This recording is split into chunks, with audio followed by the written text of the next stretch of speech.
Nirvana welcomes everyone to this fantastic session of Bhagavad Gita Applied. So, we all know that the Bhagavad Gita is the proud flag bearer of Bharat, which emerges as the ethereal oasis of enlightenment for humanity, illuminating the transformative path of action with devotion. And today we have a very special guest with us, uh, Srimati Sandeepa Guntreddy ma'am, who is an ex fintech product manager, and she has turned into an author and social worker. Her contributions in various social activities are invaluable. So, as we all know, she has been a speaker in Abhisarga Y20 event. We all enjoyed her fantastic talk, and today she is back again with us for discussing Bhagavad Gita's principles in stress management and time management. So, we welcome her with great enthusiasm for this talk. Thank you, ma'am, for coming, and yes, you may start. Yeah, thank you everyone. Namaste. Once in a while, I want some of you folks to keep talking and responding so that I know you're all awake and that I'm not talking to a wall. Okay.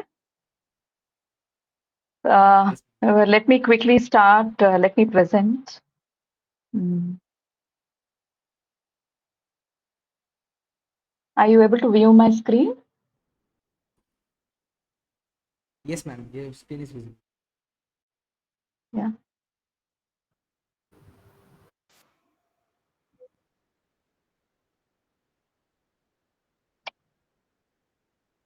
Yeah, it's visible, right? Okay, today we'll talk about the stress time management connection. Uh, so wherever you want to stop me, you can let me know. I will try to go in a pretty fast forward mode today because it is afternoon.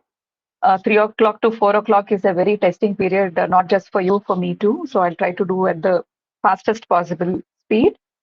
And these sessions are meant to recap or rather, think through after the session is over. You will get immediately because Gita is all about, applying it yourself, assimilating the information. So with that, let me start. So when we talk about stress time management connection, in the shortest possible way, if we were to define stress is something which all of you would agree that it is a kind of worry, tension, helplessness, pressure, anxiety, frustration, and anger. Would you agree with that? Yes, ma'am. I want some. Yeah, you agree with that? Yeah. So what are the times when we actually feel stressed Maybe during exams or interviews. or interviews? Okay. Why is it so? Uh, we will be presenting our parents in front of anyone, or in exams we'll be showing what we have read in, we'll be writing there. Interview we should present us to someone. So we'll be kind of some kind of stress or tension. Right. So Fear of essentially, the tension, worry is all there, right? That's what we are saying. When do we experience stress? We were saying that during exam time, during job interviews. So why are we experiencing stress during that time? It is because things are beyond our control. So we might write the exam, but how much? I mean, what are the questions that are going to come on the paper? It's beyond our control. Or sometimes we skip certain paragraphs or certain chapters. But what if the questions come from those chapters, right? That is a possibility. And sometimes it also depends on the correction. Not every invigilator is as liberal in terms of giving the marks, right? So those things are beyond our control. Now the same thing, uh, uh, if you were to ask, can everything be under our control? Only writing the exam is under control, right? But what are we going to get after the exam, the results? It's not under our control. Now, for example, let me take the example of driving. However good a driver you are, can you reach your home safe? If I should ask you that, can you give me 100% guarantee that you will reach your home safely? No, ma'am, we can't guarantee. Why? We may somewhere collide with us from back, or we may we will may not alert it every time. Right. The only thing which is under your control is driving properly. But if somebody is not driving properly, then you might end up in an accident. So those are things, those your expectation to reach your home. You can't have expectation that you will reach home safely, but you can The only thing that you can do is do your driving properly, right? Same thing with respect to jobs. The moment you finish your final year, I don't think so. You would land up in a job of your choice, or maybe you will end up working on things that of your choice, right? So and it also depends not necessarily about your ability or capability. It also depends on the market necessity, right? There should be a need in the existing industry for you to be recruited. So even this is not under our control. Now, what should we do? So what does Gita say about it? Gita says do work without expectation. When I say expectation, expectation doesn't mean that I should not have desire. No. Expectation means expectation of the outcome. Do work means this is your duty. Whatever you're doing, that is your duty. Without expectation means without expectation of the outcome. Just like your exam or maybe your job interview, things like that. So this is the shloka from chapter 2, 47th shloka. Can somebody read the English text for me? One of you? So yes, I may go ahead. You have the right to perform your duties, but you are not entitled to the fruits of your actions. Never consider yourself to be the cause of the results of your activities, nor be attached to the inaction. Okay. So this shloka, see, I'll not stress upon the Hindi version. I don't know how many of you are well versed, but I'll just read a couple of shlokas just so that you get a hang of how the shloka is. कर्मण्येवाधिकारस्ते मा फलेषु कदाचन मा कर्मफलहेतुर्भुः मा ते सङ्गोऽस्त्व कर्मणि. So it essentially is saying you have a right to perform your duty. As a student, your duty is to study well. As a mother, it is my duty to take care of my children. Like that. As a father, to provide for my children is his duty. Right? As a parent, it is a parent's duty to protect or provide for the family. So we can only perform the duty. But can we consider that whatever result occurs as a result of it, is it all because of us? No, right? There are so many other factors which will help us get our result. For example, if I'm writing my exam, even if I get 100 on 100, is it all because of me? No, right? There are so many other factors which are helping me get there. So never consider yourself to be the cause of the results of your activities, nor be attached to inaction. Because I don't have a control of the result, does it mean I will not act? It is not possible, right? It is not possible for you to not do anything. So you should not be attached to inaction because the moment you're born, you're supposed to perform, you're supposed to act. So it is saying don't expect the outcome, only perform your duty. This is what Gita very simplistically it has provided. Okay. Now the same thing applies in stress in success and failure. Many a time people undergo stress, be it a success or a failure. There is always an anxiety, right? Yes or no? How many of you have faced this? Did you ever, found yourself stressed in a failure or a success? Can you give a few examples? Anybody? Did you ever feel anxious when you're successful or when you faced a failure? Do you actually feel stressed in these circumstances? Yes, ma'am. Yeah. Why? Uh, don't know, but whenever the failure and successes come, automatically stress will come. Yeah. It is. Yeah. So essentially, what Gita is talking about is again, it is a continuation of the previous shloka. Can somebody read this for me? Uh, one request to everyone. I think, ma'am, I think you understand Hindi, right? Hmm? Ma'am, you understand Hindi, right? Yes, Yes, yes. ma'am. Some of the students, Anybody can read in yes, ma'am. Hindi also. Yes, some of the students are comfortable in Hindi. So I request that if someone wants to speak in Hindi, you can feel free.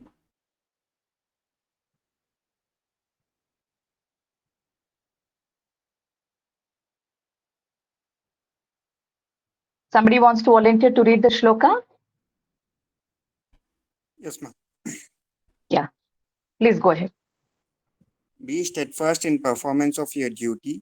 O Arjuna, abandoning attachment to success and failure, such equanimity is called yoga. Okay. Yogastaha kuru karmani sangam tyaktva dhananjaya. Siddhya siddhyo samo bhutva samatvam yoga uchyate. So here Krishna is telling Arjuna, don't be attached to success or failure. Being balanced in both of them while performing your duty is what is called yoga. Now, let me give an example directly because even in success, the moment you're successful, you will be stressed because you're worried if you what can happen to you after this success. Will you be successful again? Can you repeat this success? Can you maintain that stature? Right? That is one. When you fail, again you're stressed because now you're anxious as to what the society will think about you. Are they going to respect you enough? How are you going to face everybody? Now look at some of our examples, be it Veer Savarkar or maybe Ratan Tata, all of these, if you see. Now, irrespective of the kind of toil or punishments or imprisonment Veer Savarkar has gone through in his life, he didn't give up. So for him, I think he went through two life imprisonments. That essentially is 50 years of imprisonment in cellular jail. But did he give up performing his duty at every point of time? He continued to do what he's supposed to do. He is not attached to the failure. Continuously, if you know that you're going to be in the jail for the next 25 years, if it was somebody else with a weak heart, they would have given up. But this man, even after he came out of imprisonment, he still worked for the society's well-being. That is one example. Now look at another example, Ratan Tata. Now, if you look at Ratan Tata, if you look at the various conglomerates that various businesses he has set up, success after success, he didn't give up with one success.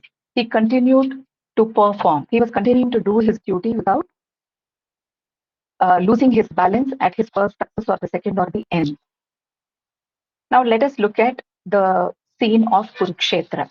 Okay. Now, before I talk about Kurukshetra, if you look at the surgeon, this picture on the screen, imagine, I mean, as a surgeon, it is easy for all of you to perform a surgery on a stranger, right?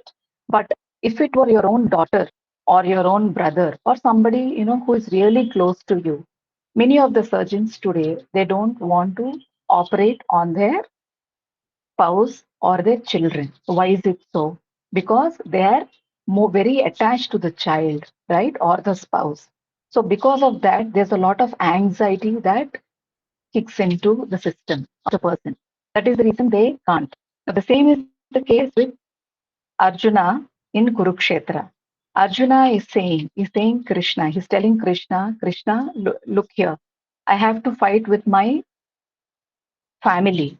They are my teachers, they are my gurus, they are my cousins. How can I fight with them? I'm so attached to them. I find it very difficult to do that. Just like a surgeon is saying, I can't operate on my child or I can't operate on my spouse. Same thing Arjuna is saying, I can't fight with my gurus who I love them so much.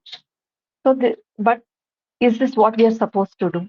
Imagine a soldier on the border. Okay, imagine we are there on the Bharat bound, border, and if he says the other side of Pakistan, he has his relative. Can he say, I will not fight with my cousin or my brother who is there on the Pakistan border?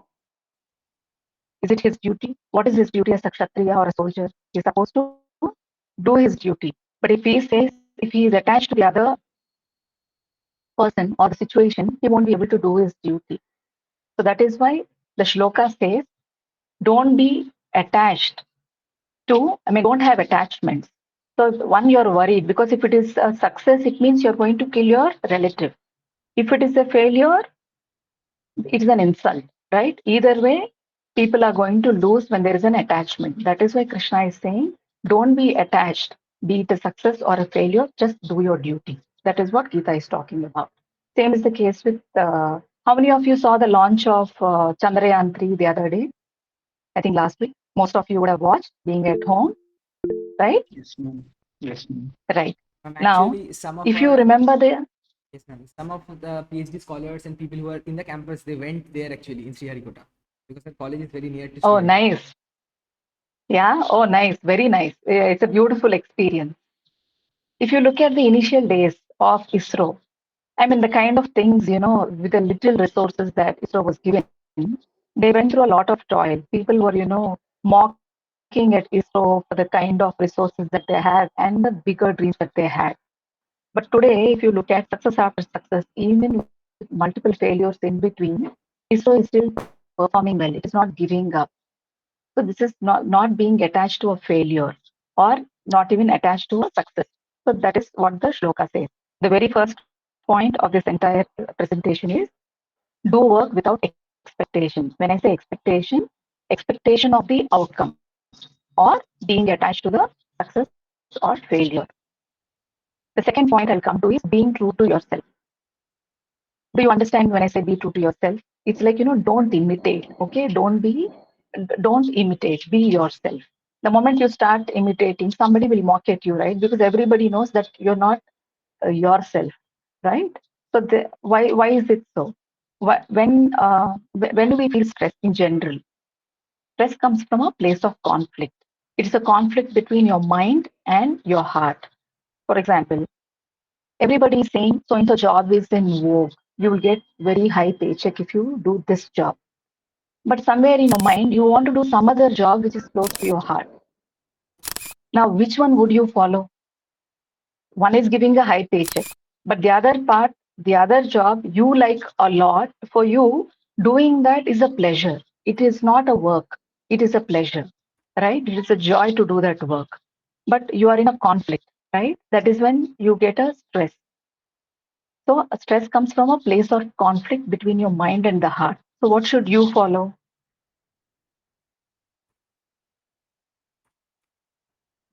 What should you follow?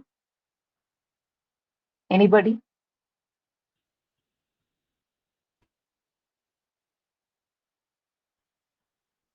It's again a conflict, right? You don't know, the market wants to give you something and you want all of Yes. that. But somewhere your heart says, I won't be that happy. But maybe for the time being, let me take it, right? It's a lot of conflict that goes in every student. Do I want the higher paycheck or I want a bigger company or do you want to settle for something which I enjoy? So it's always a conflict, right? So this is where Gita comes with this shloka. It is far better to discharge one's duties, even though faultily, than another's duties perfectly. Destruction in the course of performing one's own duty is better than engaging in another's duties, for to follow another's path is dangerous. For example, when we do things which are against our swabhava, our nature, maybe in the short term it can be okay. But in the long term, you'll be burnt out because you will do it like a routine work. For you, it is like a factory thing. Every day you go put some 20 matchsticks in one matchbox and then continue the same thing again and again and again. It becomes so monotonous, right? So if it is against your swabhava, it will be dangerous because you will not feel happy. Only to a certain extent, there are certain factors that can keep you happy in the short run, but in the longer run, it will start demotivating you. You feel distressed. Hey, I don't know why I'm doing this. I don't know why I have to get up today because you won't be motivated enough to get up to go and do that work, right? So that is why Gita says it is always important to follow your swadharma. Now, swabhava. When I say what is swabhava, it is very important for all of us to know because none of you children have entered the job market. Okay. To understand your swabhava, you need to understand you have to act according to your skills, your talents, your capabilities, and that which you are responsible for. These all things together constitute your swabhava. Somewhere, some internal, innately, you should have some talent regarding that activity that you're doing, some form of skill which you can always acquire. Some you can acquire, some should be there within you, and things that you're responsible for. If this combination is not there, it is difficult to perform that task diligently or effectively. Now, the biggest question here is how do we know our nature? Yeah, right? All of you want to know how to know our nature. Now, this is the truest way of how we can find out. Gita says our nature usually uplifts us. If you like something, you will stay awake and do that work. And you will not feel, hey, I'm missing my sleep. You will not do that, right? When you like something, you're on to it. You want to do that because that work itself motivates you to be awake and do it. But if it is not your swabhava, you're trying to do something else which you do not like, it demotivates you. You might be pretending, but somewhere it is not keeping you awake. See, out of joy, if you are awake and doing that, that is one thing. But being forced to do, see, that is not okay. The moment you feel you're forcing yourself to do something, then that is not your nature. This is how you identify. Okay, the things that, when I write, to me, that motivates me. I can sit till 1 o'clock or 2 o'clock or 3 o'clock to work on things that matter to me. But if it doesn't, I usually shut my laptop down by 4 o'clock or 5 o'clock and wait for the next day morning, 9 o'clock or 10 o'clock to do that. So that is the difference. Now, for that, how do we understand? When I say meditation, it is important. It's not about, you keep quiet or, close your eyes and let not any thought comes through. I will not talk about all of that. When I say meditation, every day, it is important for all of us to stay idle, at least 10 to 15 minutes in a day. It is important for you to watch your thoughts. How are you spending your day? What is happening in your life? In which direction are you going? Are the choices that you're making, are they going near the target or are they going away from the target, right? See, we might have some target, but every task that we take, this is how we validate. Are we going near the target or are we going away from the target? So at every point of time, we all will have two choices to make. We'll have multiple choices, and each choice will open a different opportunity. At this point of time, being idle and thinking about which one is going to take you near to your goal, that is the choice that you will have to take. It is not like a gambling. You're not taking a task as a gamble. You're thinking about it why you should do in the first place, right? At going forward, once you enter the job market, you will understand at every point of time when something comes into your hand, you have to choose, should I take this up or should I not take this up? Okay. So this is how you manage what comes into your plate. I'll skip that. The third one is living life in moderation. Now, see, when I talk about taking those choices, the moment you take the right choice thoughtfully, intentionally, there is no stress. But if you are just taking up whatever comes on your path, then somebody else is steering the life for you. You are not steering your own life. That is what it means. That is where again stress comes into picture because you do not know in which direction you're going. Okay. The third one is living life in moderation. When I say living life in moderation, it means not too much and not too little. For example, now can somebody read the shloka for me? I think we all will understand this shloka. One of you.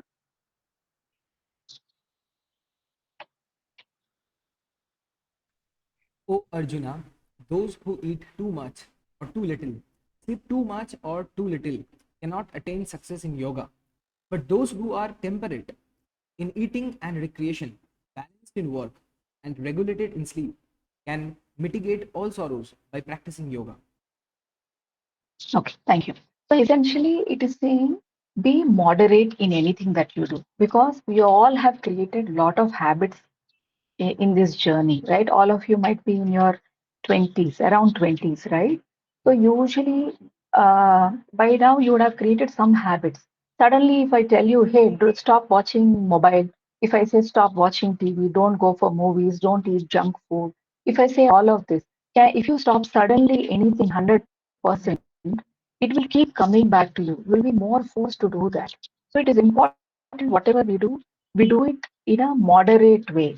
If you are enjoying, enjoy in a moderate way. Don't overdo it. The moment you overdo it, it will create imbalance in your system. Same thing. You might want to study. Studying is good. That doesn't mean you're going to sit 24 by 7 and study. And 365 days, I don't think so. You would want to sit with your books, right? So it is very important to have a very balanced approach in life. Nothing is too important and nothing is least important. So that should be the approach for life.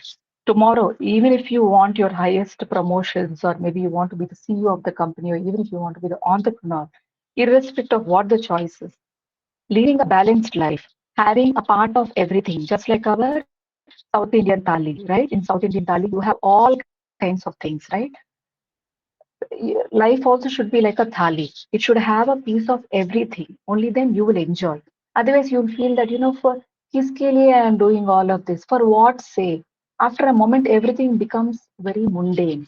So it's important that you have a balance for everything in life. That is what Gita is saying. Have a balanced life. Don't try to overdo. Okay? If I do a recap of these three, do work without expectation. When I say without expectation, expectation of the outcome, because outcome is not under your control. It is altered by many external situations, like the way driving. The second part is following your nature. The third part is living in moderation. If you follow these three, most of the time, there is no point of anxiety. You won't undergo stress. These are pretty simple things to look at or read, but this will be applied throughout your life. Okay. If I talk about live in moderation, watching a web series, okay, we have umpteen series keep coming. But if you watch all the series on the same day and every day you're watching only OTT, then you will feel stressed because you're not doing some other duty which you're supposed to do, right? Which you're responsible for. So again, you'll feel stressed. So these three, I will keep the presentation with you. I have already shared with Anik. The idea is for you to go through once in a while because it's important. Because just because you took bath today doesn't mean you don't take bath tomorrow, right? You have to do it every day. So same thing applies even for, the direction for life. Until we are in the direction, or rather, really 100% in that direction, it's very important for us to recap what we are supposed to do. So with that, let me go to the next part, time. Okay. Whether we are doing something or we are not doing something, time is going to tick. Yes or no? All of us are reaching or rather moving one step closer to our deathbed, right? Now, in this time, what are we going to do? Now, most of the times I have seen it's not school students, it's college students who are finding it difficult to manage their schedules. It is because during your schooling, somebody else was handling your schedules. You had your parents set things for you, when you should study, when you should play, when you should go for a movie. All of that your parents were looking after. But the moment you come to a hostel, you have a lot of freedom and flexibility. You can study whenever you want, right? Or maybe you have the freedom to study whatever subject of your choice. But unlike in the house, especially schooling, either your teacher is only giving you a schedule what you should do. So this is the biggest reason why we feel suddenly, overwhelmed with that freedom. Because of that overwhelming feeling, we think we are unable to manage time. But what we are unable to manage is not the time. We are unable to manage our freedom, which means we are unable to manage ourselves. Okay? So don't be worried that you're unable to manage your time. Understand that you have moved from a structured schedule to a mode of freedom and flexibility. So that transition will have a little friction. Okay? Now, moving ahead, a lot of people think, time management, the moment you understand time management, you can do everything. But time management is the last leg of anything, of any task or of any goal that we want to achieve. Mostly, our value system, usually, it gives a direction to our life. Based on this value system only, we decide what our aim is, what our goal is. And this goal we usually prepare in line with our abilities and inclinations, right? This is our swabhava or our swadharma. So any goal, we decide this on this goal based on our values. And this aim usually is in line with our abilities. And the moment you feel I want to achieve this because I know I'm good at this, then you start creating habits, or rather, you start to inculcate or repeat doing some things so that you acquire knowledge continuously to fulfill this aim. And when you're acquiring this knowledge continuously, what does it mean? Because you're very sure you want this aim, then comes how you manage yourself. That is what we call as time management. Means you're working towards a definite plan. This definite plan is, for example, you have an aim. You know, to achieve that aim, you need to do ABC. So you will say when I have to achieve A, when I have to achieve B, and when I have to achieve C. So to achieve those three things, you have to acquire knowledge continuously. So time management or managing, time management is the last leg in anything. But what sets the direction to time management? For example, you have some aim which somebody has created for you. I don't think so. You will have the zeal to do that as much as if it is your own goal. If you say, hey, I want to start a certain startup, that is your aim. Nobody's pushing you. It is your goal, right? For that, and you know you're good at it. So you will invest time in it, and automatically you will work towards it because this aim is coming from your value system. Okay. So understanding your value system is very, very important for you to understand time management. If I know, for example, of all the things, when I wrote a book on Bhagavad Gita for college students, I could have written a fiction book. I didn't write that, right? I could have taken some subject, coming from a fintech background. I can go and teach financial planning or, investment techniques. But that is not something I am, that is not the core. That is not something which I would want to do on an everyday basis. My value system gave a different direction to me that my aim is to be, is to handle things which are non-fiction based, right? Based on that, and I knew I can write. And that is the reason I have started acquiring knowledge on Gita so that I have a definite plan how to execute that book. So that is when your time management comes. If I say within 6 months, I want to publish this book, that publishing that book, that particular type of book came from my values. Because of that values, my aim has come. Is that clear? Yes, ma'am. Yes, ma'am. Yeah, is that clear? Because a lot of people think, just by giving some tips on time management, we can do everything. No, it doesn't happen like that. Time management is the last leg. That is very important for us to know. Now, before we understand what are values and all of that, why are we attracted to different things? Why are we all spending time very differently? It is important to understand our nature. So Gita says each of our personality, each one of us, we have different qualities or gunas, okay, different characteristics. We are a mix of sattva, mix of rajas, and mix of tamas. Now, what are these three things? Uh, in detail, I have given here. Sattva is all about, having that balance in life. Rajas is a very instinctive nature. Hey, I want to go and have a burger. Hey, I want to watch this movie. Rajas is a very instinctive action, and I want that. I want this. So Rajas is all about desire. I want to make $1 billion. I want to become a CEO of a company. So these are all instinctive desires. Okay. So that Rajas is what puts you into action. But Sattva will help you think through whether I would want to do that or not. Is it going to help me or not? Will I have a satisfied life or not? Sattva will help you think that. Tamas is more of inactivity or inertia. Every time you postpone something, that postponement is tamas. Many a time we postpone some things, right? Sometimes we are lazy, we feel so bored, many sad, we are confused, and we feel we don't have enough to perform something. They all come from tamas. So I will leave the presentation to you so that you can go through these things.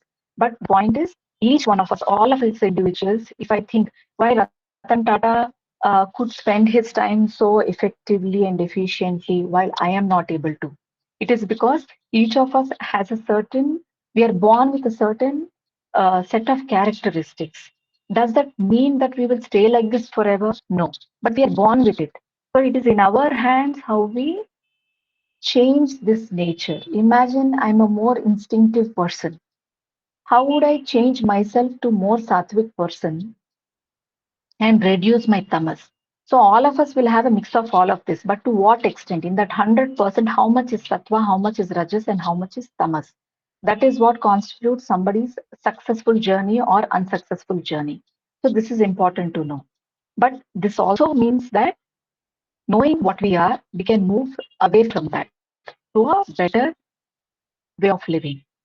Now, in very short, if I were to summarize those three paragraphs, Sattva is all about doing the right activities right time. For example, if you were to take bath, usually you would do it in the morning.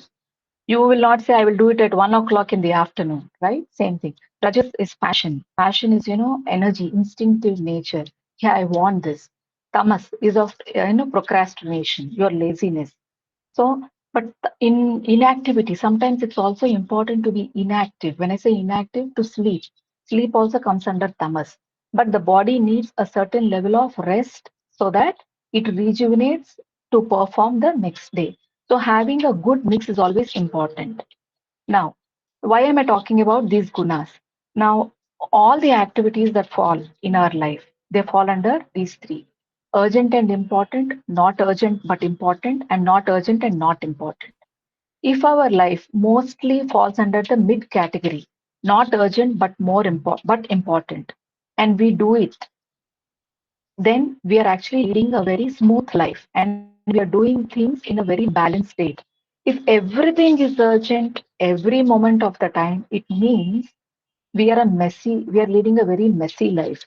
How can everything become urgent? It means you have been procrastinating most of the times for most of your works.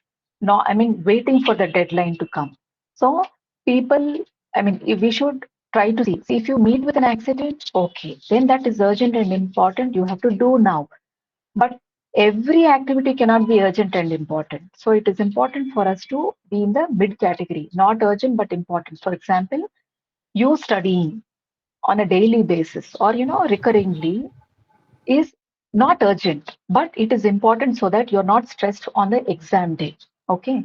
And you'll be able to perform on your job well. Now, not urgent and not important, you have to reassess and avoid. For example, watching an OTT series or Instagram shorts or reels or maybe YouTube shorts. I can watch for the next 3-4 hours. That is not urgent and it's not important. So it's always important to reassess. Is it important for me to spend 1 hour? Is it important for me to spend 3 hours every day on this? It is important to avoid them. There was a time when I was spending a lot of time watching movies.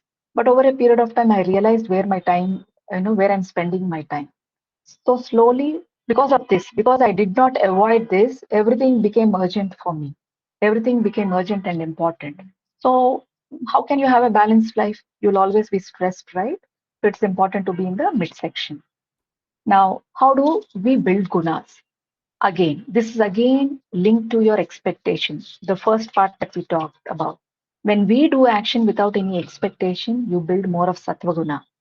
When we do action with the expectation, hey, I have done this, so now I'm expecting this outcome should come. Then you're building rajoguna because you will become angry when it doesn't happen. When you're angry, you will do mistakes, right? You'll spoil your relationships.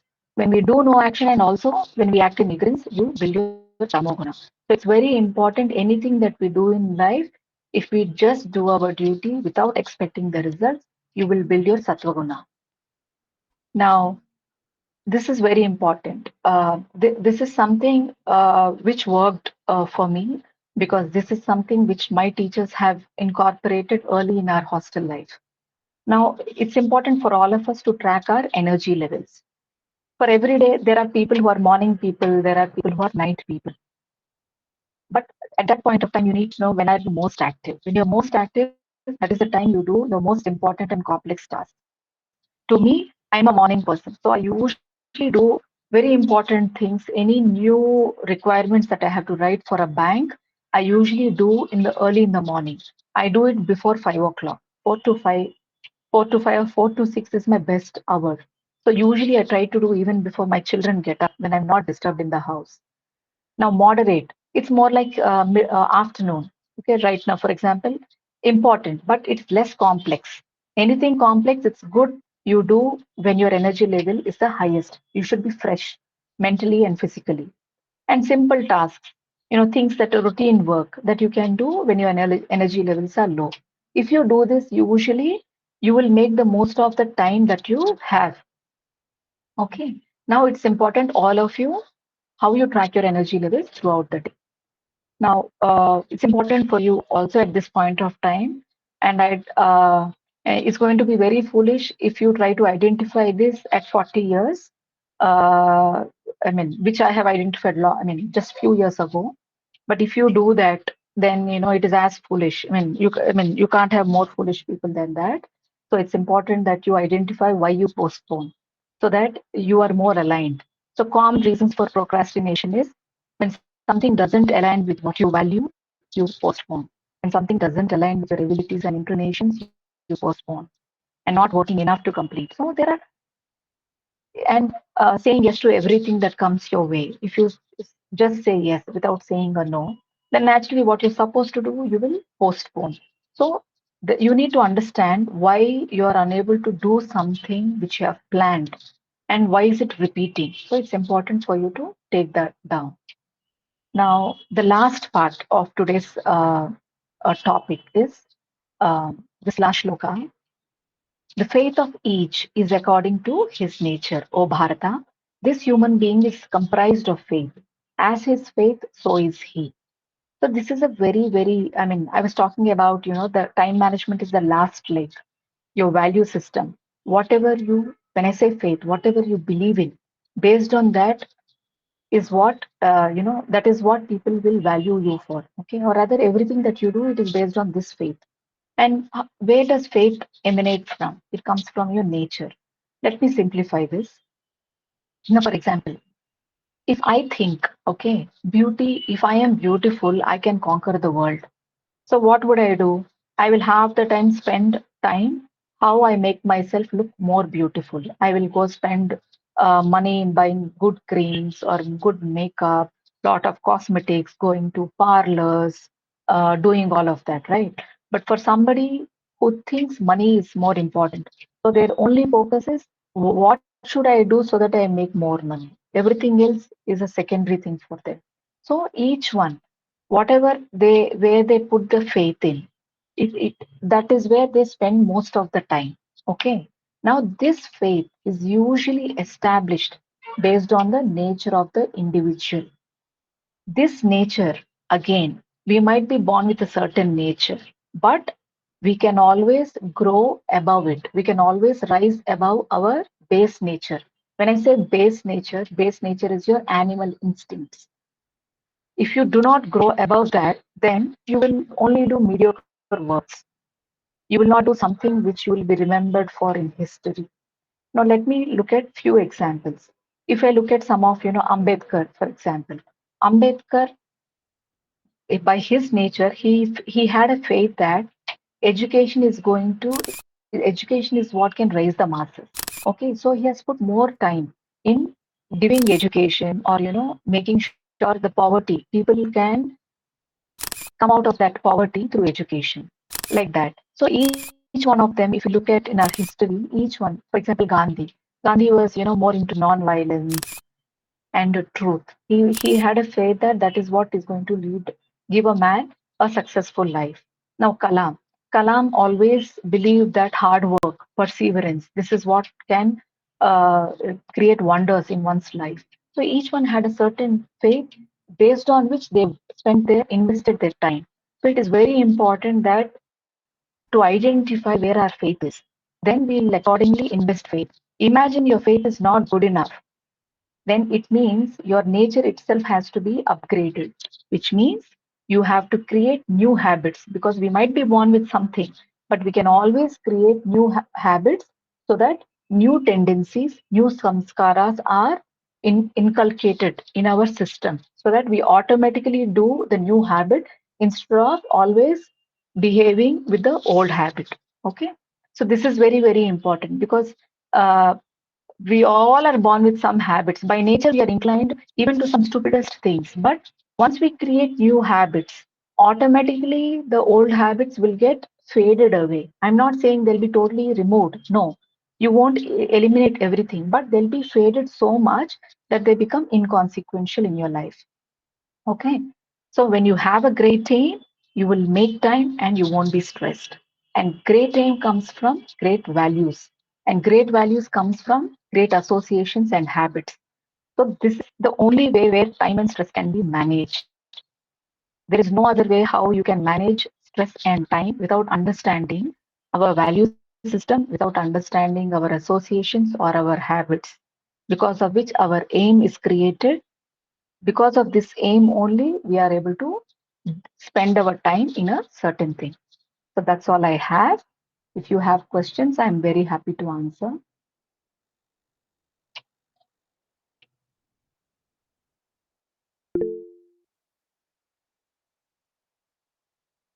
Yeah, Hi, ma'am. yeah, First of all, I wish to I can. say thank you for your presentation. It was very insightful. Um, I have a question actually. It's Mm, about letting go of your expectations. I found that it's mm. very hard to let go of a lot of things in life, and it is one of the most important things, as you mentioned, while to keep stress at bay. So, with your insight, can you suggest some exercises or could you give some ways to start letting go of things and doing things without expectation? Okay. Because you are all in your 20s or your, I think, sports or an art, having spending some time in some physical activity, whatever you like. If you like badminton or if you like cricket, whatever that be, it's important that you express yourself. Physically, you need to be active, tire yourself, so that emotionally, your emotions are more controlled when you are physically, you are expressive. That is one. Is that clear? For example, imagine you're angry or rather you're stressed out. Go for a play and come back. You will see that your emotions are much settled compared to when you were not playing. Understood? So it is important that you spend some time in some sport, physical activity. That is one. The other part is spending some time in some art. When I say art, it could be a reading a book, or it could be drawing, or it could be painting, or something which can balance your mind, or maybe you're writing something, um, or spending some going for a casual walk in nature. These are things which will calm you down, but always I mean, without, when you're walking, going for a stroll, don't put your earphones with some music. It's not going to help. It's important for you to reinstate to yourself that yes, these are things which are not in my control, so why am I bothering about it? So this reinstating to yourself that the outcome is not in my hands is a lifelong activity. I don't think so it can come immediately.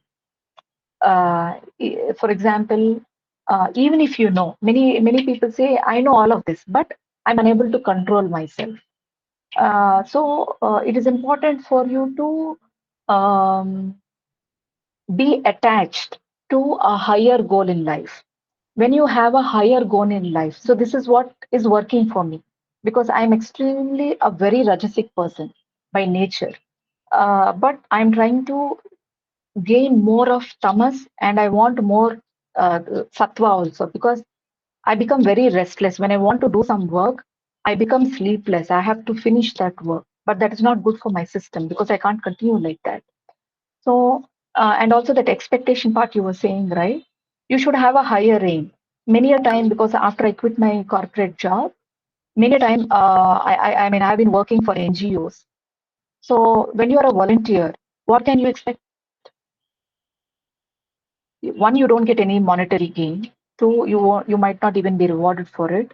But when you're doing it, I have to keep thinking, I am doing this for this purpose, the higher aim. For me, I have to transcend my base nature.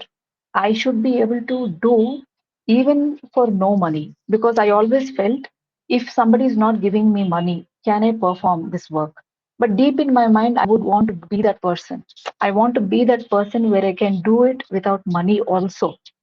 I want to test myself for that. So when I did that, every time I have to think, hey, if I'm doing this work, for what purpose am I doing? It's okay if they're not rewarding me. It's okay if I'm not getting this. But this is like, you have to keep doing it. There's no shortcut. You have to attach yourself to a higher goal. If I do this, many people will have a good life because of me. I have to keep reinstating. Is that better than me having one paycheck and then, I'm going to splurge it in my next vacation? So somewhere you have to attach your thought to a higher aim. So that has to push you to be that person. So this is working for me. I always try to attach to the higher goal. For what purpose am I doing it? Then it is easy to overcome. But it's not an overnight activity. It takes many years. It takes decades. Yeah. Tarun, is that helpful? Yeah. Yes, ma'am. Thank you. Yeah. Yeah. Anybody else?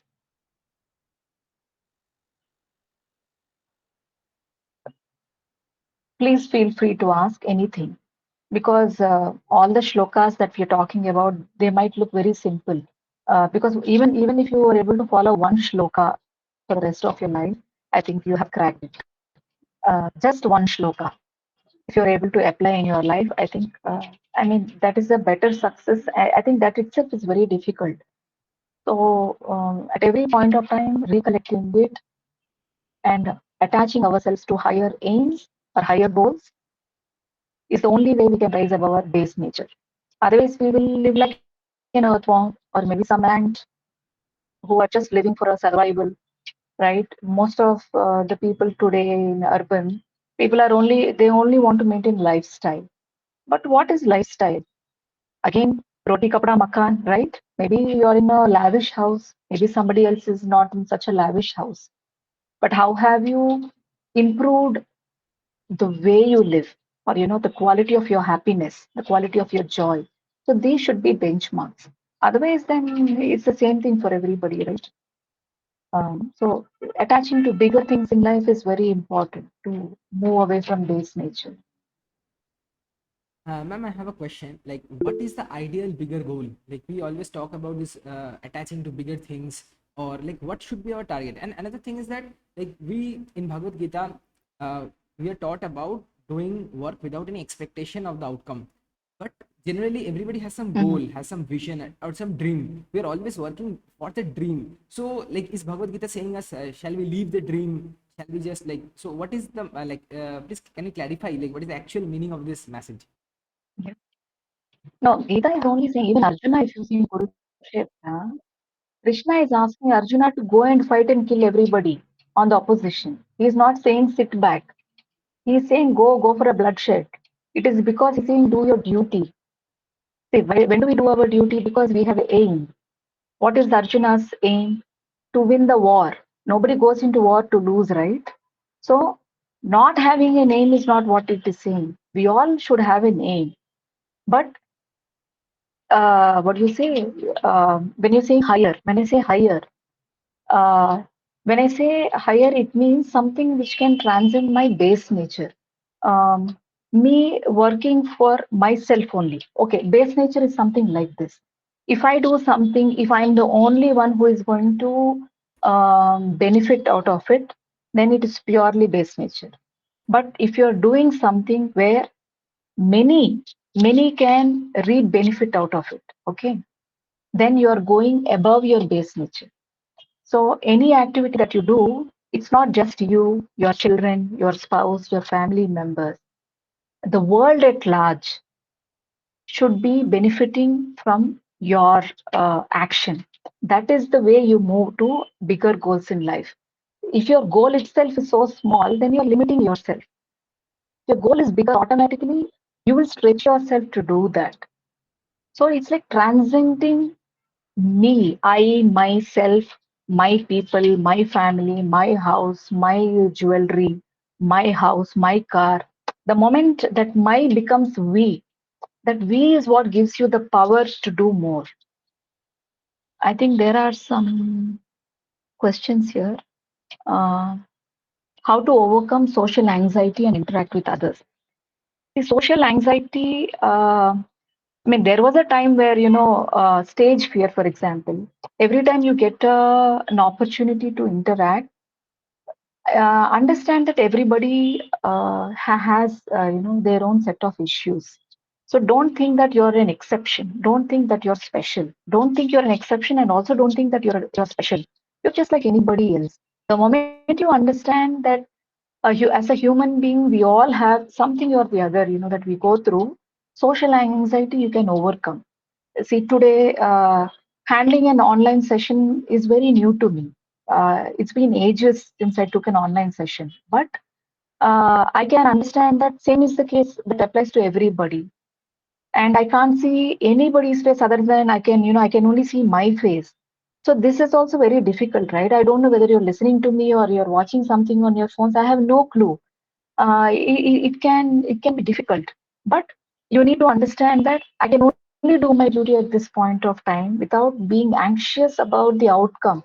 Are the students sleeping? Are they watching TV or doing something else? See, the moment I think of the outcome, then I start feeling anxious, right? But if I forget that it's okay, be it a success or a failure. Let me just try my best, and this is my best for this session. Maybe if it is an one-on-one, I mean, if it's a live session where I'm able to see all of you, maybe it would be different. Because just last week I did a live session with students in a college here. That was easier for me because I can see your faces. I know whether you're able to understand it or not. But today it's very difficult because I don't know. I can't see your faces. Okay, so but you should still do your duty, forgetting about the outcome. So that is how you overcome social anxiety. There is some question somebody was asking. Ma'am, you explained the concept of gunas, but that was part of Sankhya Yoga. I read about Nyaya philosophy that it has 24 gunas. So it feels like gunas are just concept redefined by some philosophical concept. So it confuses me the gunas in Sankhya and Nyaya philosophy. So okay, let me say this. I don't know what that Nyaya is talking about. I don't. I haven't read about it. Essentially, see every part. Maybe you can subdivide and desecrate into multiple. But in general, as a human nature, if I were to say that you are a mix of n number of characteristics, those n number of characteristics can be a 10 or a 20 or a 30 or a 40. If I say your anger, okay, anger comes from rejection, right? And rejection, anger is a quality of rajas. Imagine rajas is too high in you. Naturally, you will undergo BP. You suffer from high blood pressure as you grow up in life.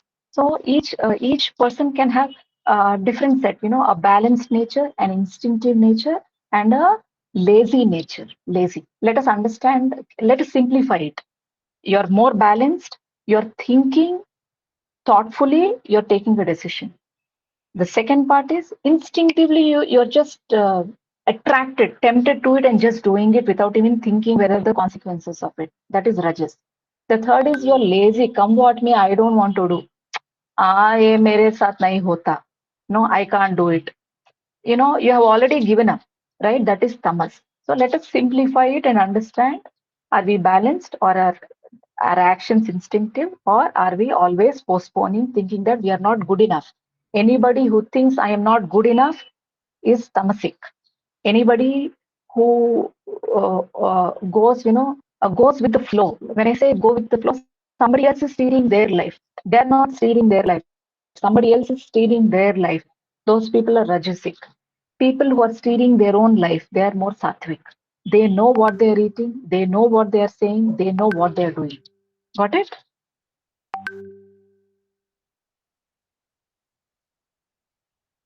Any other question? Yeah. Thanks, Visha.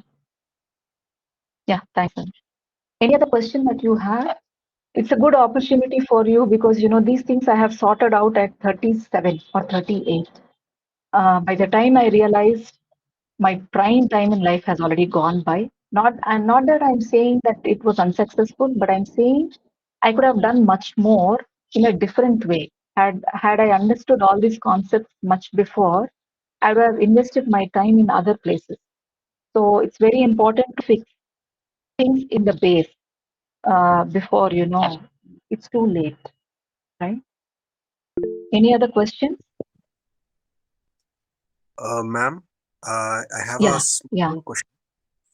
Mhm. Um, You mentioned that time management is actually the last step in 5 parts. You said that our values in life give rise to a clear aim, and then that clear aim should lead us to believing in ourselves. Is that Your aim is usually in line with your abilities, your natural tendencies. For okay? example, I naturally like to dance. Okay. I enjoy classical dancing. Okay.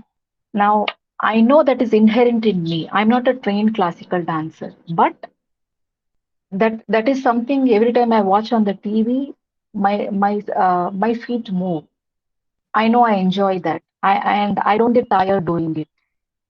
So this is a natural ability. All that I need is, I need to upskill myself by going to a proper guru and fine tune it, right? I know I like it, but I need to fine tune it to be an expert.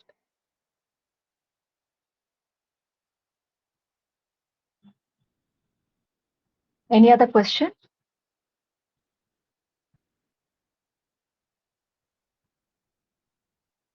Amit, Yes, ma'am. Himanshu, Shashank, feel free to ask. Ma'am, Amit. when when you are at means our age student age, how you means how you why what you do to free from stress? How I was away from stress, huh? Means what? Did you say that?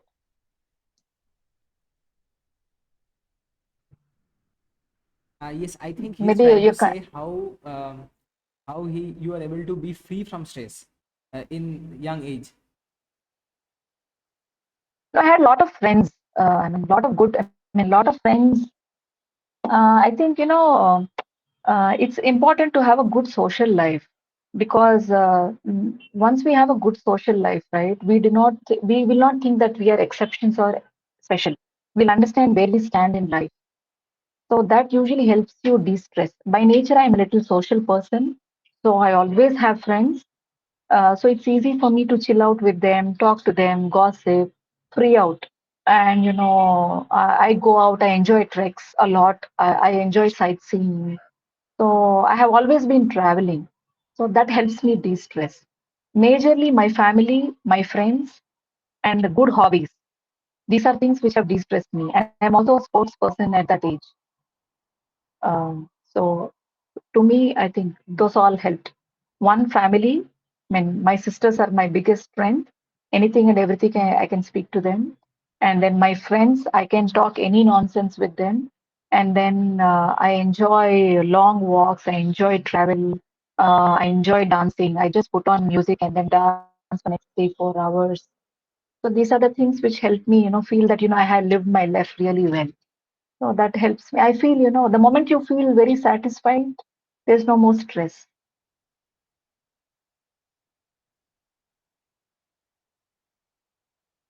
Yes, ma'am. That's a very So who like is this? practical Yeah, experience. yeah. Ma'am, can you give us? Yes, Himanshu, you want? Himanshu.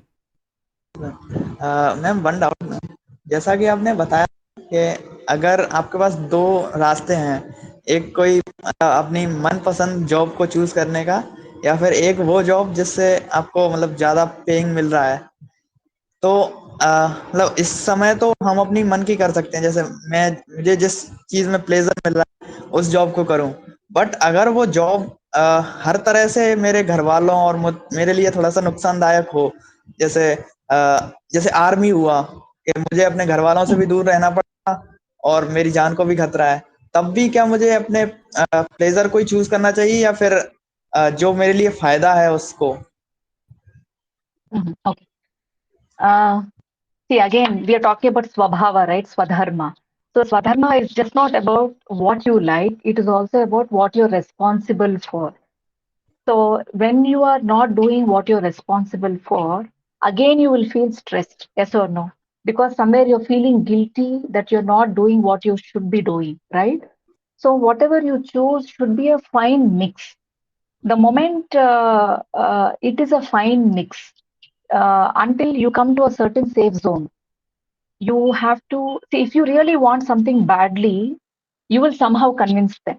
Maybe you don't want that badly. See, there's a difference, right, Himanshu? See, there was a time I was thinking I want to be a dancer. I actually want to be a Bharatanatyam dancer. But I would not see, but I did not enter a professional career as a Bharatanatyam dancer. I learned, but I don't want it that badly, although I love it.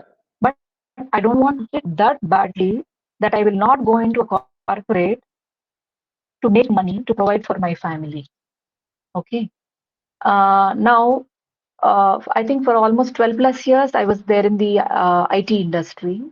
Now, when I started making money, I started investing my money so that I gain my freedom, I gain my liberty, because what I'm responsible for is paying my school fees. You know, paying the school fees of my children, paying electricity bill, milk bill, bike bill, all bills. Okay, so all of this I have to provide for.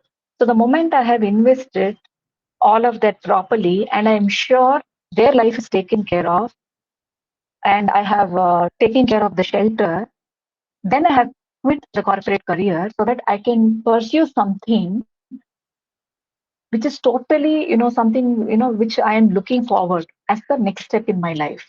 So have I left the paying job because I didn't like it? No. I had something else which I like more, but I also have taken care of things which I'm responsible for. So everybody's life is unique and you need to set what suits you. Just because I quit didn't mean that I'm going to sit lazy at home, right? There are so many things which I wanted to do because of which I quit the corporate career. But I have been making time for all of them because I badly want them. So how badly you want it, only you will know. Otherwise, you will only come with excuses. My parents didn't agree. My sisters didn't cooperate. My brothers did not support. My uncle did not fund me. All these excuses come when you don't want that badly. So identifying this is very important. But right now, at your age, even I didn't know what to do. It's only after 35 or 37 I realized what I wanted. So it is okay if you don't know, but it's always important to reassess what you're doing. Are you doing what you are good at, or are you upskilling yourself, or are you exploring horizontally? Try many things. Only if you try many things, you will know where you will fit in, or rather what you will enjoy more. So that's very important. Himanshu, is that clear? Yes, ma'am. Thank you, ma'am. Yeah. So at this stage, you will not know. I'm telling you, many will not know. Explore horizontally. Try different things. You might like more than one, and you can spend time in all of those until you come to a certain level of medium to higher expertise. Until then, you have to try. Because writing is something which I have started doing from my 13 years of age. But I have become an author only at 38. So it didn't happen overnight, right? So I have been doing that, spending time in that area, and over a period of time, I have gone into this.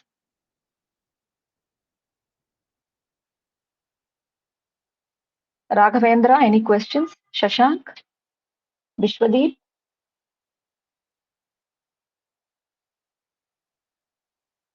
Please feel free to ask. No question is silly because we all have gone through that phase. I had no clue what I was doing until 5 years ago. So don't be ashamed if to ask something. Yes, ma'am. Actually, I had a question regarding that slide. Uh, we had 3 points that do your work without expectation, follow your nature, and live in moderation. So these are the 3 points we should try to follow in our lives. But what are the practical tips that we can use on a day-to-day life? Like, what exactly can we do? Like, start writing right away. What we can implement in our lives? And like we see, there are a lot of impediments to our journey. A lot of roadblockers are there. One of them is obviously social media. And if you see that social media and other like smartphones and computers, we're constantly engaged because these platforms are engineered to be very engaging, right? They have Attractive. taken our Yeah. data and they have like engineered the reels and web series or whatever it is. They are engineered to be very addictive. So how do we overcome these like addictions? A lot of people are having different kinds of addictions. How do we overcome them, and how do we like focus on what actually matters in life? Yeah. So this is what I do. See, the addiction part, not just you, we all go through, including myself. But especially when I'm trying to do some work, I usually put my phone in a DNB mode, do not disturb mode. If I do not do that, you are at the mercy of everybody in the world. Whoever wants to talk to you, they want to talk to you then and now, right? So it's important for you to put that in a DNB mode and focus on your work. In between, yes, because you got so used to switching tabs, right? So usually I try to not put one more tab. It's only one more tab. And I also put my volume button in mute because I keep the WhatsApp because if there is anything urgent, somebody else will ping me because I'm in a social life. There are many, I mean, even my work is related to so many people that I interact with. So I keep my WhatsApp open, but I keep in a mute on the laptop so that it doesn't give me that notification sound. So I focus on my work. Once in 30 minutes or 40 minutes, I go into that tab to see if I have to reply. And same thing with the TV or, I mean, watching shorts, watching podcasts. See, maybe you try to use the same gadget for a good purpose. I would never say technology is bad. I mean, I made the most of it. So I will never say technology is bad. I mean, today I can write a book in 3 days. It is because what technology can offer you. Okay. Now, why will I hate that? But what you should be doing is there are beautiful podcasts in the social media. Maybe you spend time upskilling yourself, be it NPTEL courses or maybe Coursera or maybe in YouTube, there are beautiful podcasts, um, even in Spotify. So maybe the same time, use it for something to upskill. Entertainment, yes, you can have entertainment. Who's stopping you? You can have. I mean, live in moderation. Don't give up completely because the habit die fast. Old habits die fast until you create a new habit. Until you create a new habit and make time every day, you cannot suppress the old habit. There is no shortcut. Yes, ma'am. Got it? Yeah. Yeah. So DNB is a must. Ma'am, you're talking about podcasts. So could you recommend some good podcasts that you personally enjoy and which you think that other people should listen to? Maybe some podcasts or So some these books. days I'm actually watching. No, these days I'm watching Beer Biceps, the Ranveer show. Yes. I'm actually liking because there are a lot of interviews with the cabinet ministers, with a lot of people in the public space, which otherwise you wouldn't come to know. They're also interviewing a lot of people in the AI industry. The other one which I liked is mm, there is this one, uh, Think, I think, something like that. Think School. I'm just trying to read. Think School, yeah. Think School also, I think I have enjoyed those shows for some time. They try to give you a good recap of things. Yeah, Think School is one which I'm enjoying these days. But otherwise, there are a lot of other podcasts which I enjoy. I'm sure you do not want to listen to all of them at this stage, maybe. I usually enjoy Swami Chinmayananda's podcasts, which were old ones, and Dayananda Saraswati or Sarva Priyananda. They're actually nice. Um, they are in YouTube. Yeah, but for you, I think TRS and even Think School, I found them nice. But the moment you start watching some things, right, you might get new recommendations. Maybe you will go into that. And I also like a lot of history and culture from people who do research on those areas. There is this guy, I think, who is doing a lot of research on temples, Indian temples, their architecture, the science and technology behind them. I forgot his name, but I am actually following that person a lot because I found a lot of it's not because of any other thing because I could see there's so much of technology in our temples, which I'm understanding only through those podcasts. So these things maybe I'll just drop, maybe put a WhatsApp note to you, but you will become, it's very interesting. You will start seeing things very differently. Uh, yeah, these are the things which I enjoy. Maybe for you also, being the public space, knowing what's happening around is very important. Recommendation from, okay. So usually whatever you watch, right, similar content will be recommended to you. So it's important what you habituate yourself. So half the time I get some, uh, mostly on, these discussions and debates, or maybe on AI, unhook. Okay, then I'll try to follow that. Hmm. NPTEL courses are also nice. There are some good courses even in Coursera. So those things also I follow. So it is important because you have to be connected as to what is the need. It's not always important to do some or the other work. It's important to address what is needed right now in the society. And if you get geared up for that, then it makes sense. Otherwise, then you're just one more cog in the wheel. Yes. It doesn't make good sense. Yeah, you should do what is needed right now. Yes. Yeah, Ma'am, have you used ChatGPT? I use every day right from its launch. I use it to write all my letters, all my invites. I rephrase a lot of posters, banners. I also write a lot of content for, I'm actually working for a museum. So all the content I use ChatGPT for that. I actually draft a lot of letters to the ministers or a lot of public officials for a lot of agreements or grants and things like that. I use ChatGPT for that. Whatever my father needs, any draft, or